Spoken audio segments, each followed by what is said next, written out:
So, you know how sometimes you have things that just start, it's like a beatbox. I ain't even gonna try. But it just went on with feelings. Like you are ready for me to express my feelings, but I already know your intention. Does this make sense? Some people it might, to you devils it won't. Because if it makes sense to you devils, then you'll understand that we're on your trail.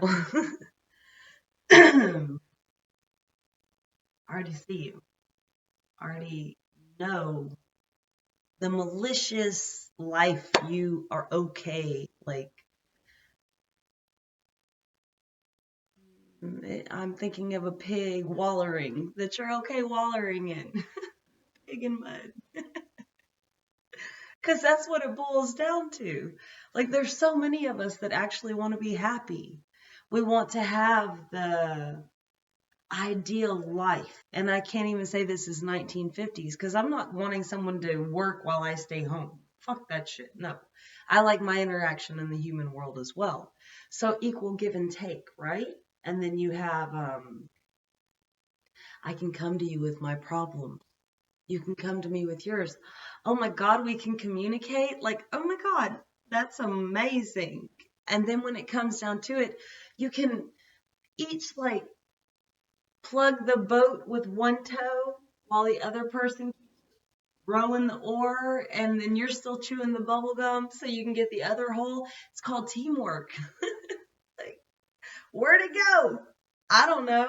Because, I mean, people wear beer goggles, rose colored glasses, illusions. I don't know. But they're fine, like, oh, that looks good. For a second. I'll be right back. I gotta go to the bathroom. I'll be right back. In the end, you're over there like, I can smell it. I see like the kid off Charlie Brown, Linus, that had the blanket and the flies and they showed you the smoldering smells. We don't get to see that in this world, but hey, when you use that third eye and you're more intuitive and open, you see it. And the shitty thing is though, those people will like come in and out of your door, life, like it's a revolving door. And in the end, they get mad at you because you saw them for the stinky little fucker that they were. I don't know how to sugarcoat this. But I want to tell you my feelings. But wait, let me show you my action. And this is pretty much what the world is boiling down to where it's exhausting to constantly be pointing people out and not even pointing them out, just walking away, you know? Like right now, I have a friend that's like, join this site, do this. These are dating sites. You should get with so and so. We should go out more. And I'm like, I'm really comfortable being alone. Like, I'm tired. I don't have energy for that. I don't want to waste money on even trying to get into the concept of that. I don't fucking care. And I was talking to a lady at work today. It was a customer, and she, in the end, was like, "Whoa, you're like me." Because I said, "I'm fine being by myself. Like, I don't know. I don't go out chasing men. I don't do what my friend that's trying to get me into that little fish pond is doing." I even told her I'll live vicariously through you. And honestly, I ignored the next like 15 messages because vicariously, I don't want to live through you. I have goals, boundaries, standards, places I want to go. Not chasing my tail around on a karmic cycle of, ooh, that looks good. Find out you're allergic. I've been allergic to a lot of toxic things.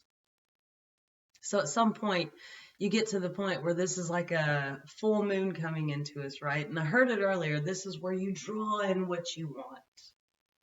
And then when you go into the new moons, which happen at noon, you push away what you don't want. And I was like, wow, I needed it in that understanding. I needed someone to explain it to me like that because we plant, right? And you're going to reap what you sow. So if you half-ass plant your garden and you get moon cycles. So honestly, we have 12 different chances in one cycle around the sun. So imagine you've got like at least 65 to 110 of those that you get to plant, grow, plant, grow. You can surprise yourself if you apply yourself, but the problem is we have distractions. Let me tell you about my emotions. Let me tell you how I feel for you. Learn to do that, because that's money. My energy is money. My mental capacity is money. Everything I can offer you, I can give to myself. It's called a game plan. I can either try to strategize and you be in my life, or I can say, pads are on. We are in defense mode. Get the fuck off, get the fuck off, get the fuck off, right? I'm all for me.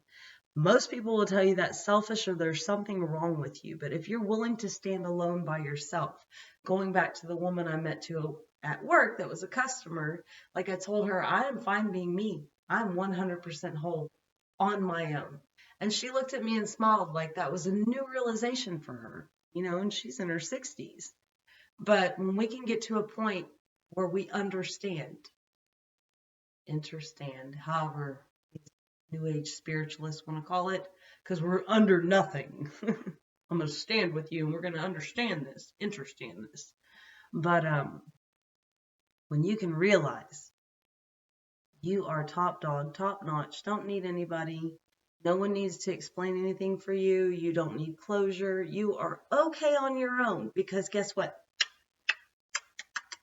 You love yourself, and that's perfectly fine. I was raised in a situation not understanding that it was okay to love myself. At one point, I even got into it with my dad because I was like, no, what you're saying is not correct. Because if a woman wants to be single and stand on her own, there's nothing wrong with you. If a man wants to be single and stand on his own, there's nothing wrong with him. But we have to understand that the people that are telling us that if you want to be alone, there's something wrong with you. In a world of couples, do you see how toxic they are? Do you see how most of them do not communicate? They really don't care about each other's time. They have outside relationships that are fueling their daily lives. But if you can get with your divine partner, the one that is God sent, universe answers your prayers, however you want to put it, the one that is in alignment with you, they are whole and you are whole. When you can get to that, the empires we can build, there's very few pyramids, right?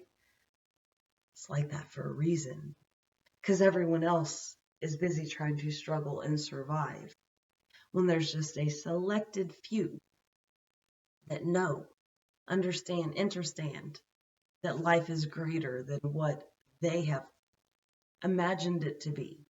It's ordained. So when you can get to the point of understanding, you have to be alone and whole. The hard part is being whole.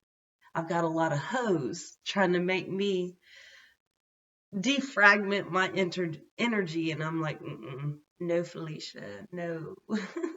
I'm fine on my path. I met you on my path. You're like a blockage trying to come, and excuse me, I'm trying to get by. And if more of us can learn to be secure in ourselves, love ourselves, and understand that we are exactly who we are, where we need to be, and we're doing what we should, we'll keep building more and more into the you're rising above the toxicity, and that will allow you to grow, glow, manifest, and show. So I'm going to leave it on that. Peace, love, and light. Bye-bye.